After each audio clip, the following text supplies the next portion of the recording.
Today we're checking out the Evelo Aries. It is an electric bicycle that can go up to a top speed of 20 miles an hour if you're not biking. Now the law is that if the top speed does not exceed 20 miles an hour, you can ride in the bike lane and you don't need a license. So like any bicycle, you can just pedal along without the motor. But if you're going up a hill or if you're commuting to work and you don't want to be sweaty, you can turn the motor on in 3 different settings and it'll give you a little boost on your way to work. Between each charge, you can go up to 40 miles, and obviously you can just pedal and use it as a regular bicycle.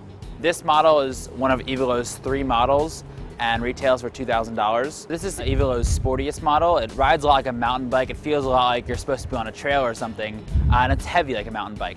But it's not heavy because you're riding up a mountain or it has good shocks. It's heavy because it has the motor in it. And that motor you can really feel when you're going up a hill or when you're on a really windy part or you just want an assist. So there's left and right hand gears, obviously brakes. Everyone's hopefully used to riding a bike. But the left hand side is your motor, so you have low, medium, and high, and a little throttle. So if you just don't want to pedal anymore, you're tired, you're going home after a long day, you can just hold the throttle up and it'll just cruise for you. On the right hand side, there's a hill setting where you can sort of shift up when you're on a big hill, a lot like gear shifting, but instead of merely shifting to a lower gear so that it's easier to pedal with your chain, when you shift to the high, tall hill setting, it gives you both an easier way to pedal and a stronger motor boost.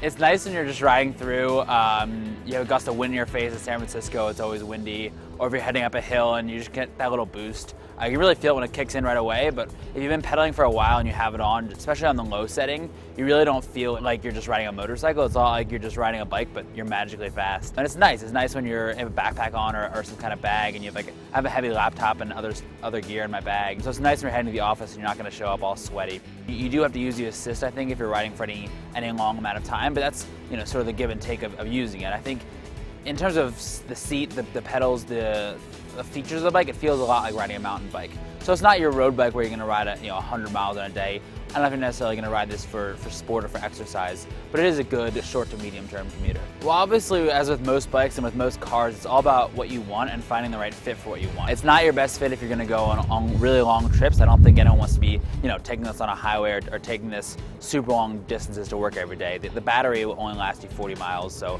you think round trip, that's not that far. But it is really a good medium price range, good medium quality. It's a well put together bike. It's a little heavy. That was my biggest downside when I was riding it. But again, if you want a really light bike, you're gonna pay a lot more for it. So it is, I think, a nice medium priced bike. It's good quality, and I think it's good for people who are gonna commute to work.